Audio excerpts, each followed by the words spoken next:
endavant, tot teu. Molt bé, gràcies, Adrià. Em sentiu bé? Adrià, tu també em sents bé? Sí? Ara no se sent, o almenys jo no et sent. M'apareix que tens Ara el sí, micròfon... ara sí. Ara sí. Hola, bona vesprada. Com esteu? Gràcies, Adrià, per la presentació. I bé, disculpeu esta adaptació del seminari en línia, però ja sabeu que les circumstàncies són les que són i espero en primer lloc que tots estigueu bé. Tal com veieu en el títol del seminari, la variació en la prescripció normativa, l'aplicació de noves pràctiques correctores, hi ha una doble vessant en esta qüestió, i és que hi ha una qüestió investigadora que toca d'alguna manera com tracta la prescripció normativa la variació, i així que parlarem de qüestions com la variació diafàsica o diacrònica, i com la norma, totes les institucions normatives que tenim, en aquest cas tant l'Institut d'Estudis Catalans com l'Acadèmia Valenciana de la Llengua, la tracten, i d'altra banda com s'aplica a partir del tractament i la interpretació també que fan les acadèmies, quina és també la interpretació i l'aplicació que fem nosaltres com a professionals de la llengua. Molts de vosaltres suposa que en un futur treballareu com a docents o com a correctors, i en el cas que ens ocupa tractarem una qüestió important que és la correcció pedagògica, és a dir, quin feedback, quina retroacció, quina retroalimentació hauria de tindre l'aspirant, és a dir, la persona que aprèn una llengua, en tant que vosaltres sou figura, podríem dir, de referència, és a dir, model lingüístic de referència. Tot això i tota aquesta investigació va vindre en un primer moment perquè vam començar a detectar alguns problemes en correctors, examinadors, que no acaben de superar la dicotomia clàssica de correcte i incorrecte, i a partir d'una observació que al principi va ser a partir d'un centenar de persones, després 200, 300 persones que eren bosses d'examinadors d'organismes concrets, doncs, com vos dic, es van detectar alguns aspectes com casos que feien cas omís de les novetats normatives, hi havia una interpretació un poc esbiaixada dels paraestàndards o dels models lingüístics, hi havia una interpretació una miqueta encara monolítica o una mala interpretació dels aspectes relacionats amb el registre, la situació o la tasca encomanada. Per tant, sí que com a professionals de la llengua hauríem de tenir en compte tots aquests aspectes que van més enllà d'una visió reduïda de la llengua en termes de correcte o incorrecte. És a dir, hi ha una exigència per nivells, és a dir, vosaltres podreu tindre des d'alumnes de secundària fins a alumnes per exemple, en l'ensenyament de valencià per a adults, podeu també tindre persones que tenen un nivell més alt en batxillerat, i clar, cada nivell demana unes exigències concretes. En primer lloc, sí que, com veieu en la primera part de la presentació, fem un recorregut en el que és com tracta la prescripció normativa aquesta variació. Primer tractarem aquesta dualitat, aquest pas que hi ha hagut d'aquesta dualitat de correcte i incorrecte a aquests graus d'adequació en la gramàtica. Com sabeu, ja les gramàtiques parlen cada vegada menys en termes de prescripció i és una descripció prescriptiva. Podríem anomenar-ho d'aquesta manera. I després també parlarem de com s'integra i com tracten aquestes institucions o aquests reculls normatius la variació lèxica. En segon lloc, ja quan tinguem això d'alguna manera establert, sí que parlarem dels principis de la correcció pedagògica, és a dir, aquesta retroalimentació que jo us he dit que com a professionals de la llengua hauríem de fer en tant que persones que interpreten a partir d'aquestes prescripcions les errades i procedeixen d'una manera concreta, com a correctors, i ancorat, això sí, a cada nivell que té unes exigències concretes. Per tant, la primera qüestió que hem de tindre en compte, els objectius que he intentat amb aquest seminari, en primer lloc, és integrar la nostra competència filològica, les noves descripcions prescriptives dels organismes reguladors de l'idioma, per a la nostra tasca com a docents i correctors. Això és el primer que hem de tindre en compte, igual que un advocat exercís a partir d'unes normes concretes, nosaltres igual, no se'ns poden passar, per exemple, novetats normatives ni models que no coneixem, perquè al final nosaltres posem a l'abast de l'aprenent un ventall molt ampli que d'alguna manera ells tenen al seu abast. I ells d'alguna manera sí que fan servir un model o un altre i nosaltres com a bons professionals hauríem de tindre aquests models lingüístics en compte. Aprofitar la variació diafàsica i la variació diacrònica com a base fonamental, no només per a les curiositats filològiques, que moltes voltes això ho tenim com una curiositat que no pot tocar mai l'estàndard, però no és ben bé així, perquè la construcció de l'estàndard també passa per un procés en què hi ha un pas entre la competència conversacional i la competència acadèmica i, a més, ja sabeu, com he dit adés, que la normativa cada volta és més flexible i ja no s'interpreta en aquests termes de correcte o incorrecte, ni correcte o informal, sinó que hi ha alguns passos que hem de tindre en compte. De la mateixa manera que hauríem d'evitar en aquests passos nosaltres també ultracorregir l'aspirant. O sigui, hem d'actuar en aquest cas amb molt de rigor per a no corregir el que no toca o a l'inrevés també. El tercer objectiu seria assolir pràctiques de correcció pedagògica que ajuden a superar la falsa dualitat correcte-incorrecte. Sé que molts de vosaltres esteu, no sé si molts de vosaltres, com que heu passat 3-4 anys de la vostra vida dins de la universitat, doncs el nivell o l'exigència universitària és ben diferent del que vosaltres tindreu, per exemple, en un institut o a l'hora de tindre al davant vostre aprenents que d'alguna manera aprenen a poc la llengua. Per tant, nosaltres hem d'aprendre també a llegir i a interpretar cada errada o actuació de l'aprenent. És a dir, no ens podem quedar en l'anècdota lingüística de és que ha dit tal cosa en un discurs o és que ha dit tal cosa en un text. És a dir, si un catedràtic de filologia diguera un entonces, nosaltres hem d'interpretar el discurs d'aquest catedràtic i no quedar-nos en l'anècdota lingüística. És a dir, la competència discursiva va molt més enllà que una interferència o que un mot crossa o que algun tret semblant. Després també, com vos he dit, ja que nosaltres actuem com a mitjancers, com a mediadors, nosaltres actuem com a tal i en un procés evolutiu d'aprenentatge, que com vos dic no necessàriament és una competència acadèmica. I per últim, arribar a fer un diagnòstic de l'aprenent no només d'acord amb la normativa, sinó, en primer lloc, amb la realitat sociolingüística, tant seua com de la zona a la qual pertany, i la seva llengua de partida. I, en general, amb la realitat diafàsica i diacrònica del valencià. Havent dit això, sí que podem passar ja a com, des del punt de vista de la variació diafàsica, les acadèmies o les institucions normatives plantegen aquesta qüestió. Vos he posat un exemple de prescripció ortoèpica que suposa que molts coneixeu de la gramàtica normativa valenciana, en què es poden veure 3 nivells. Per exemple, teniu una prescripció del que abans podia ser una correcció absoluta, el que abans diem nosaltres que era correcte absolutament. Són 3 graus, el que diu són pròpies del valencià estàndard les realitzacions fonètiques següents. Després tenim un segon nivell que diu és acceptable en el valencià estàndard l'embudiment de la L en les paraules. I després tenim un tercer grau que no són recomanables en el valencià estàndard les realitzacions fonètiques següents.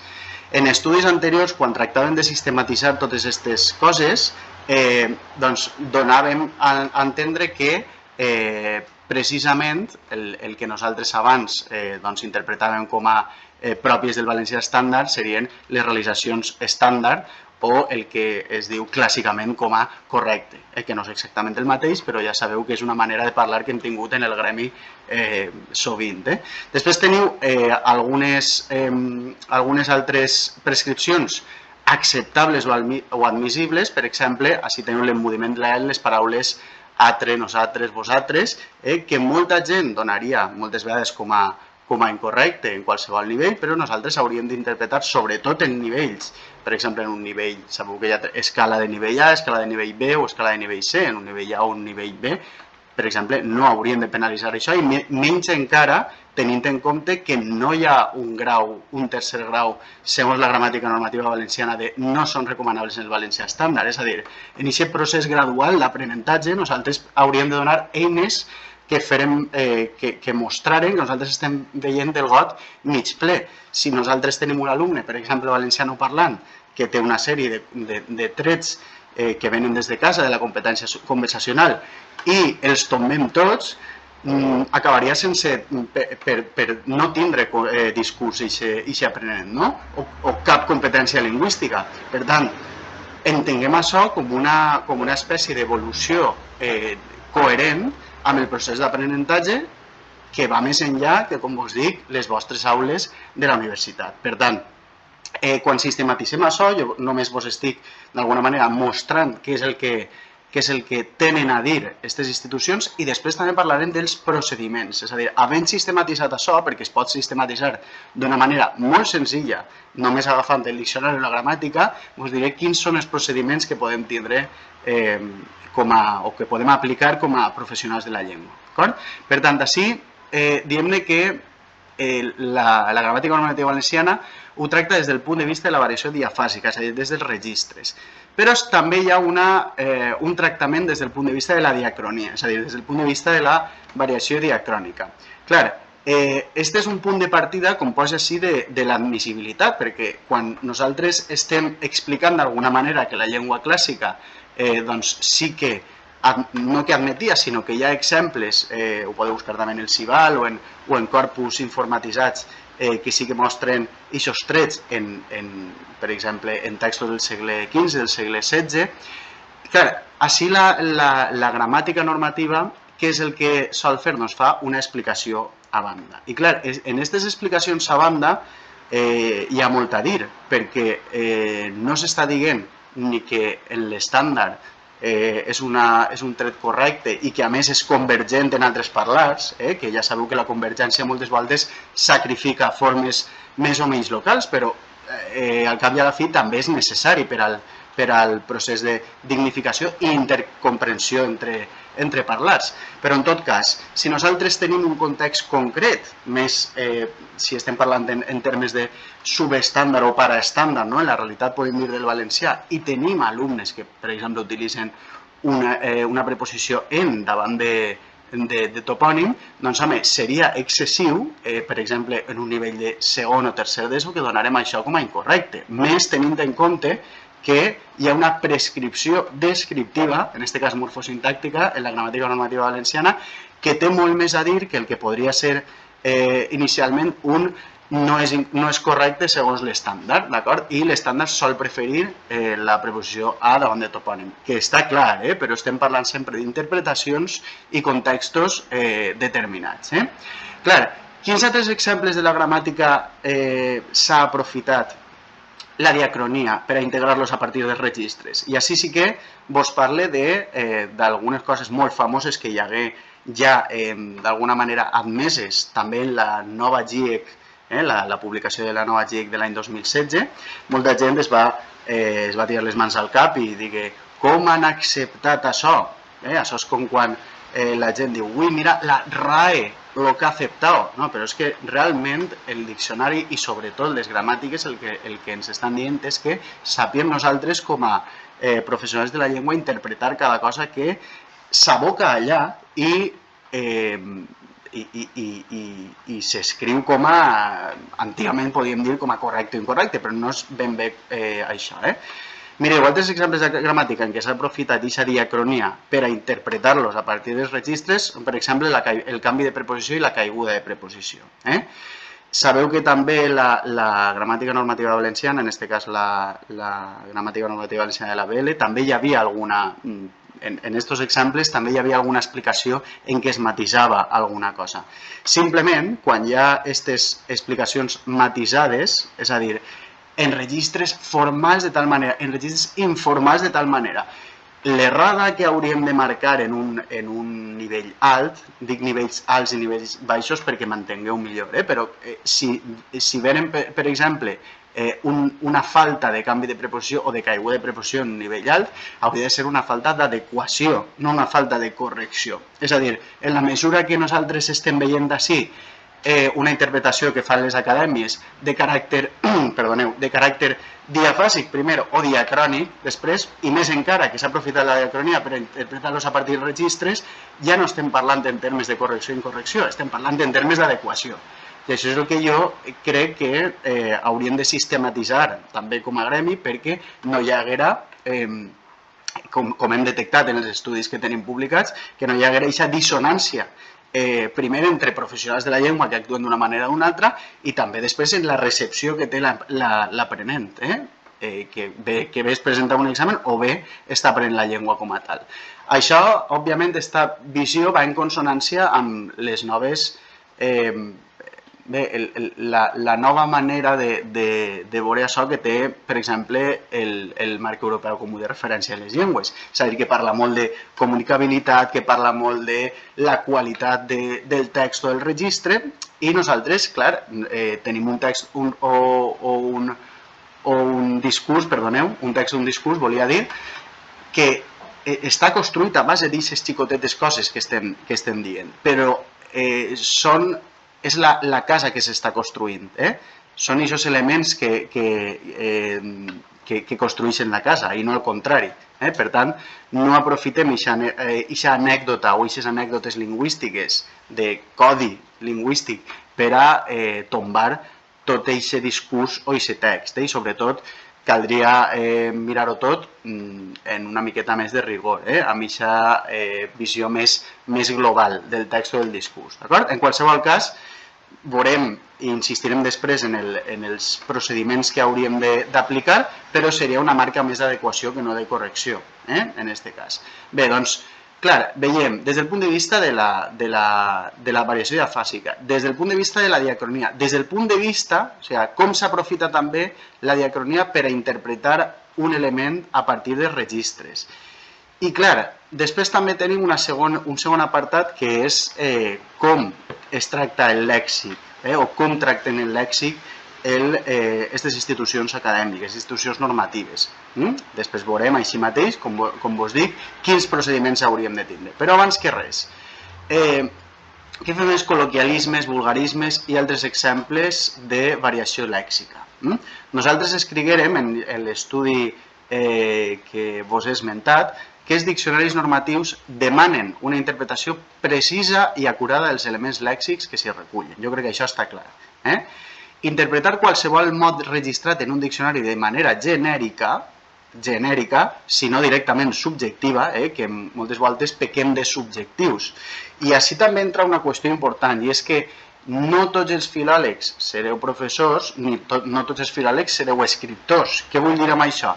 Que quan jo dic que algú interpreta una cosa de manera subjectiva, clar, estic pensant en aquest escriptor que vol, d'alguna manera, portar avant la seva escriptura creativa, utilitzar un model concret i d'aquesta forma m'agrada més o m'agrada menys. Però no és la tasca d'una persona que es dedica ni a la docència ni a la correcció. Encara més, no és la tasca d'una persona que hauria de fer correccions en l'àmbit de la docència i que demanen aquesta retroacció i que l'aprenent, d'alguna manera, rebaixés aquestes correccions que nosaltres anomenem pedagògiques si és que serveixen per a, precisament, que la persona pugui aprendre la llengua de manera acurada. Per tant, no podem interpretar qualsevol mot registrat en un diccionari de manera genèrica sense atendre a les seues particularitats, perquè això pot comportar males pràctiques de manera sistemàtica en el procés d'avaluació d'una prova oral i escrita. Com hem dit, cal analitzar la situació del context, les exigències del nivell del discurs i la incidència en la comunicabilitat. Compte amb això, perquè hi ha coses a les quals no arribaran els diccionaris que els filòlegs diuen com interpretem això, com interpretem, per exemple, una intervenció oral d'un aspirant o d'un alumne de l'ESO o de batxillerat. Doncs, clar, nosaltres veuríem que una persona diguera en un discurs, jo què sé, parlant sobre què sé jo, l'impacte del comerç local en l'economia, per exemple, no? I que algú diguera, doncs, jo què sé, parlar dels bars o dels restaurants i diguera la paraula tardeo en un text excel·lent, clar, en aquest cas, què fem nosaltres? Realment la penalització està al costat de nosaltres, sí o no?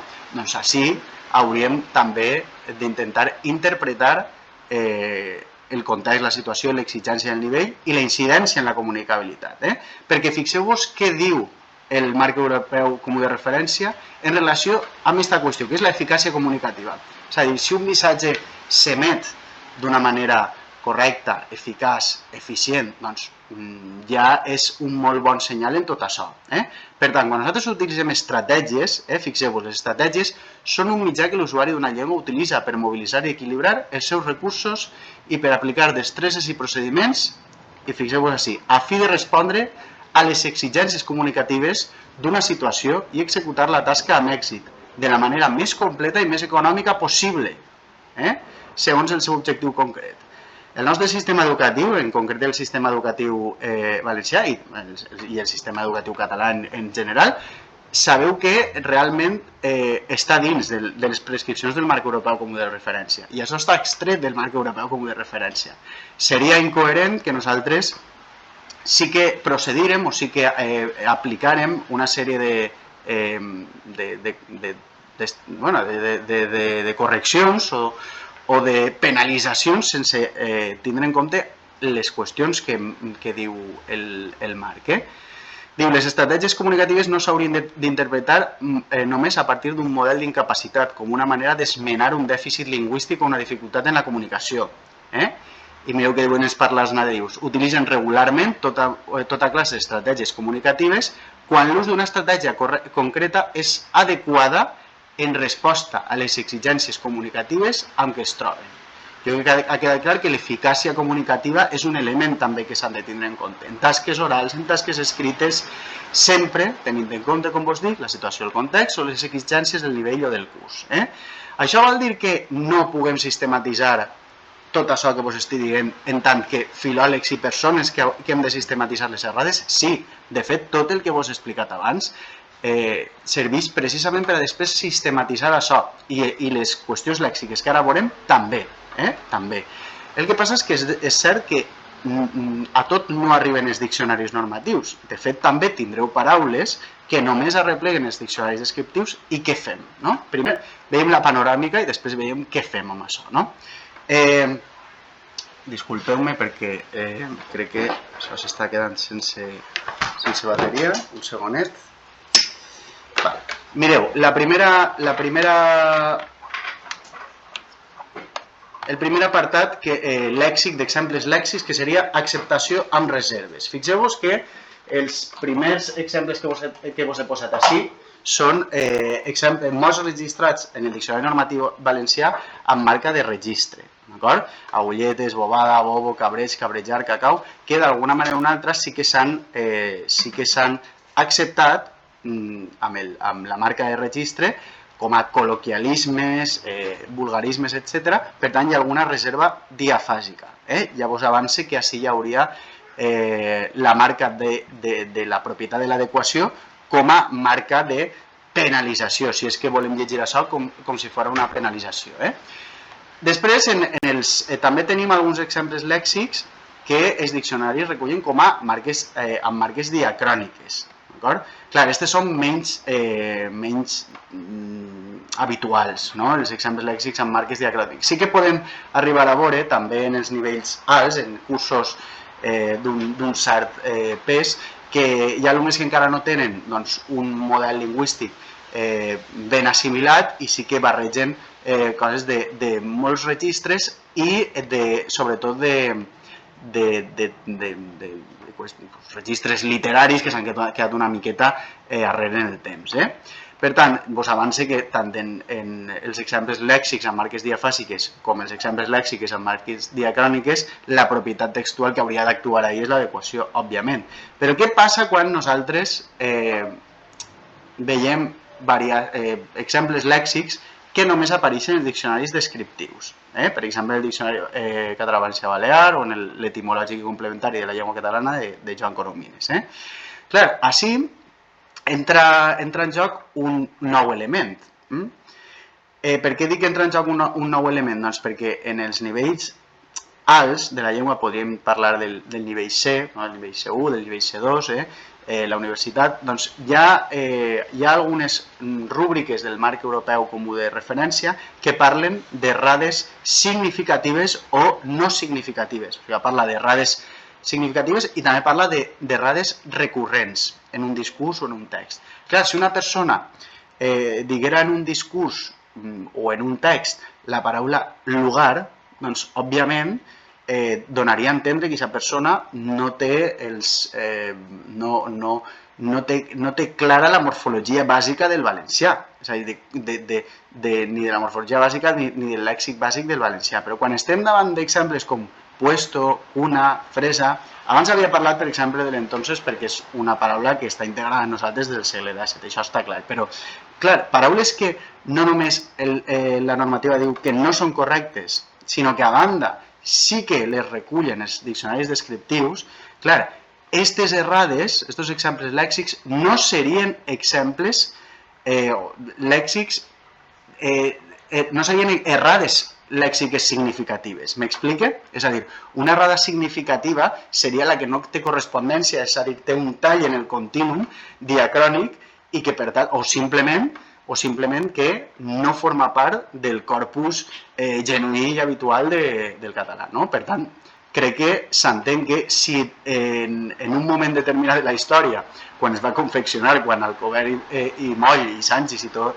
aquest grup d'homenots van confeccionar el diccionari català-valencià-balear, quan van confeccionar el diccionari català-valencià integraren estos mots, era per alguna cosa, era perquè formava part de la variació lingüística dels seus conciutadans.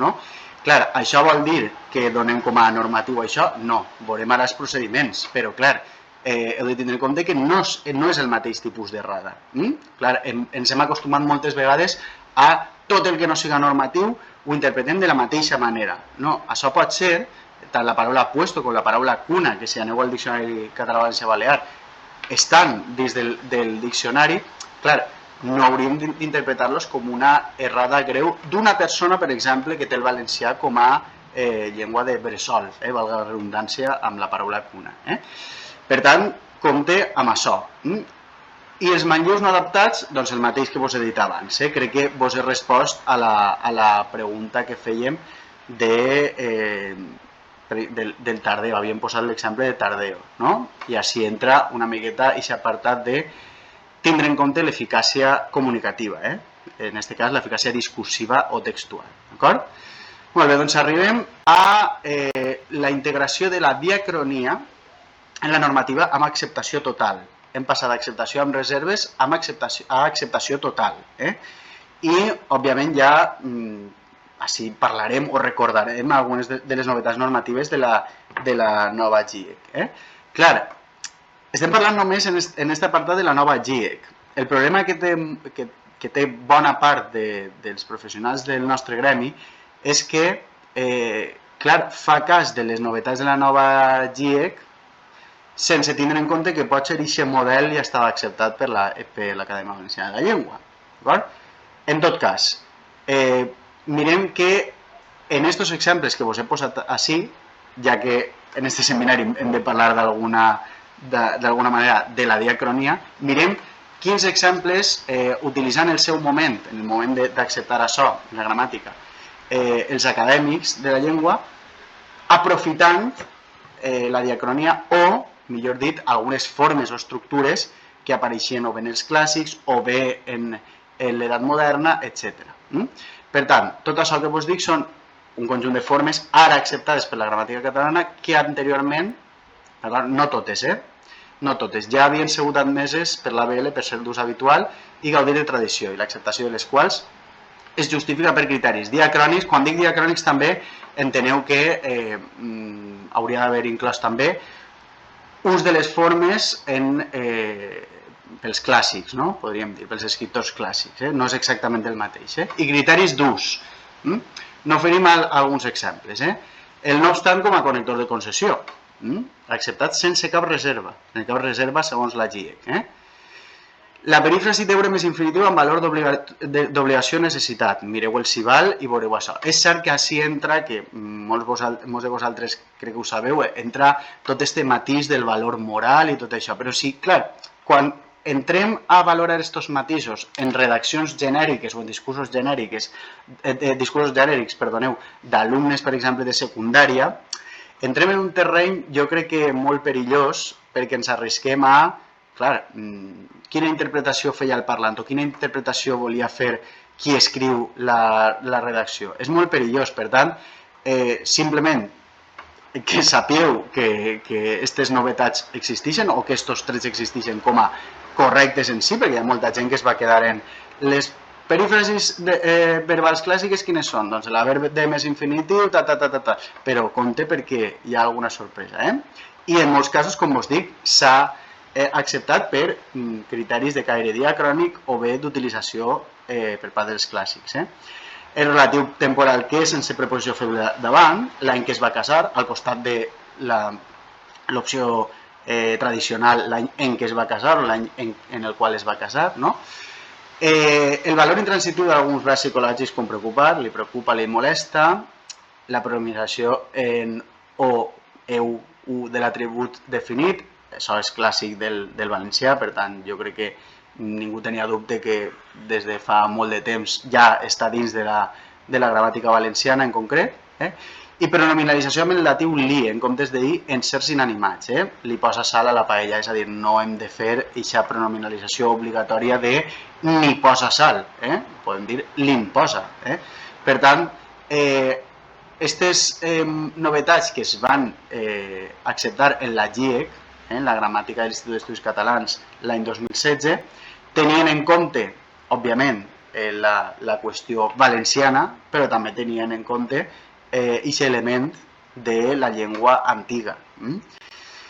Clar, hi ha alguns exemples que no han quallat en la construcció de l'estàndard. Sí, no sé, dubte molt que trobeu un alumne que diga això.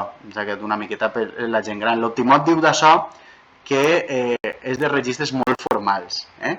Però, fixeu-vos, això no ha quallat en la construcció de l'estàndard, el tindre de més infinitiu, que és una perífrasi, com vos dic, encara conservada el parlant d'algunes persones majors.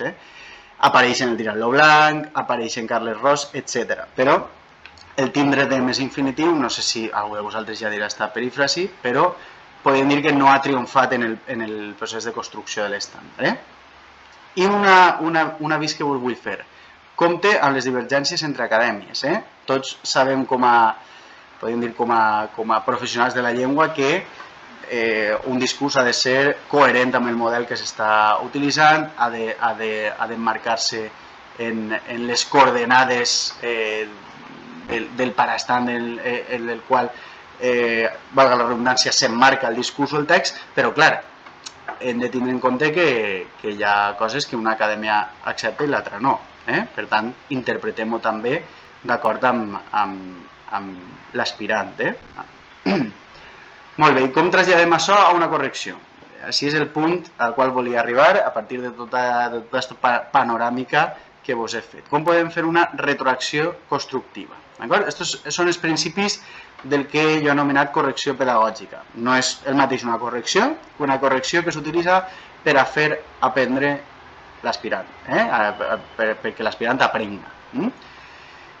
Primer, ancoratge i adequació al nivell, la contextualització comunicativa, el principi de comunicabilitat i respecte a la varietat inicial de l'aprenent.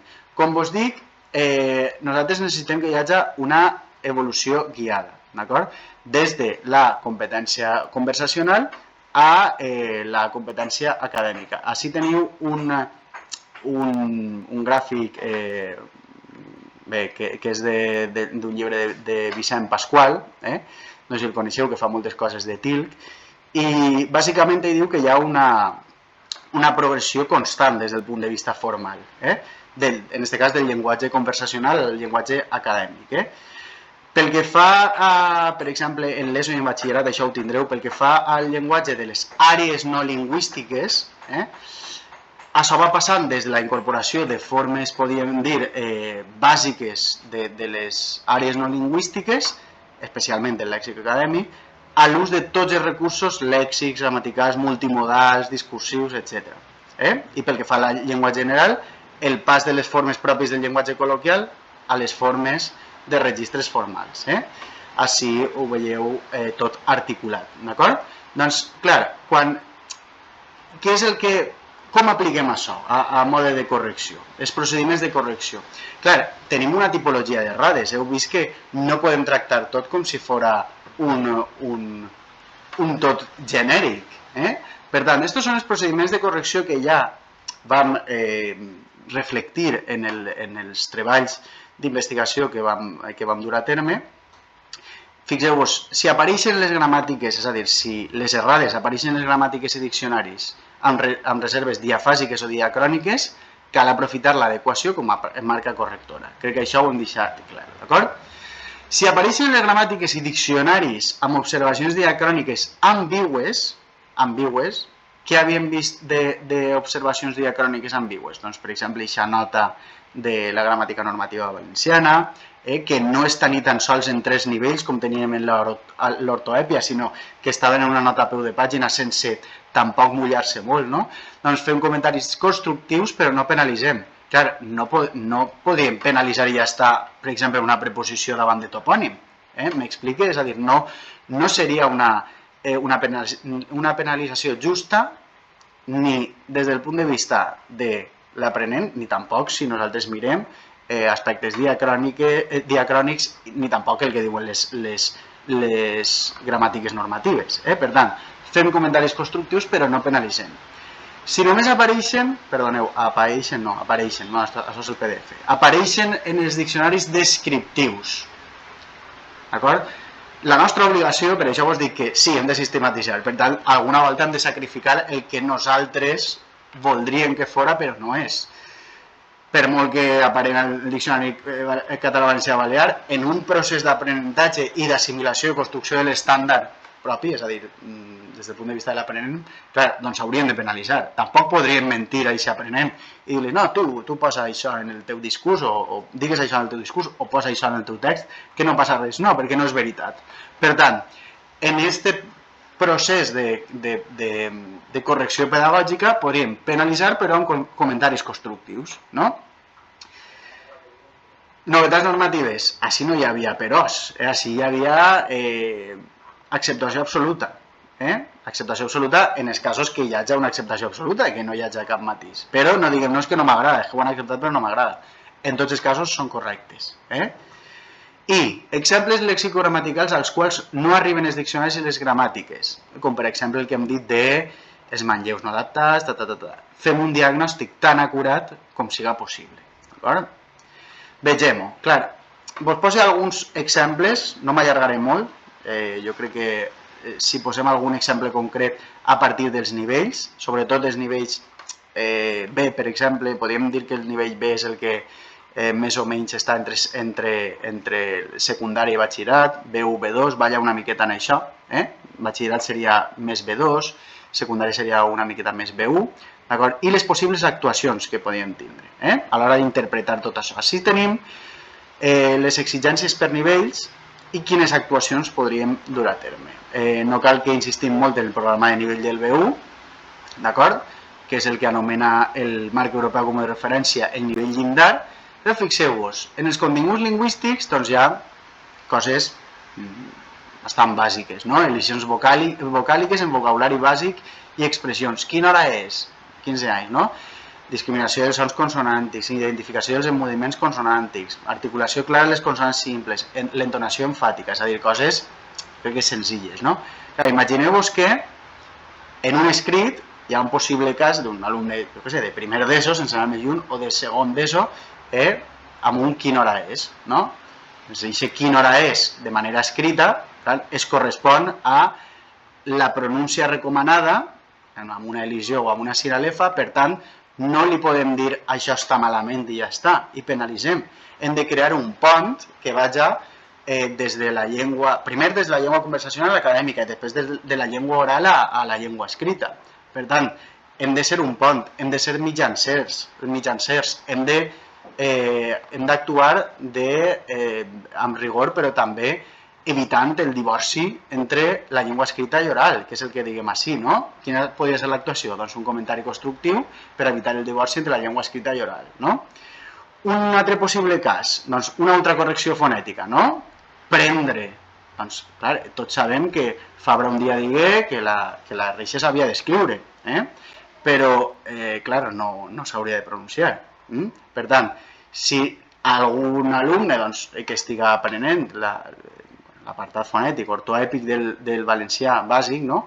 Fer això de prendre, desprendre, doncs simplement un comentari constructiu per evitar ultracorreccions, i confiar en el tret lingüístic i la competència conversacional, perquè hi ha també un mantra, no? que repeteix moltes vegades de és que vinc en el valencià de casa, o és que vinc en la meva competència inicial, o és que parle col·loquial, ja, però és que això moltes voltes és el que la normativa ha utilitzat, no moltes voltes no, la majoria de voltes, i més en la fonètica, el que la normativa ha utilitzat per escriure l'estàndard.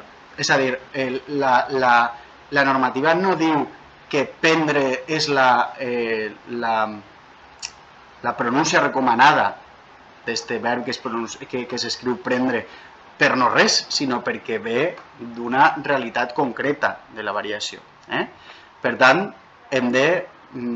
hauríem d'actuar d'aquesta manera. També fent que l'alumnat confiï en la seva llengua. Molt bé, i en el B2, que és un nivell una miqueta més alt, doncs, que ja parla, això no és estrictament de normativa, però vull que d'alguna manera sí que vos acostumeu a això que estem parlant de la correcció pedagògica, és a dir, un tipus de correcció que no és una penalització absoluta, perquè, o pot ser una penalització absoluta, si és cert, però el que tracta és que l'aprenent aprenga, valga la redundància. I encara més, moltes vegades una correcció no és una correcció absoluta, pot ser una recomanació, d'acord? I ahí és on vull parar. El nivell B2, que és una miqueta més alt, inclou en el programa de nivell, per exemple, a veure si ho trobe, que això és el que vos volia exemplificar.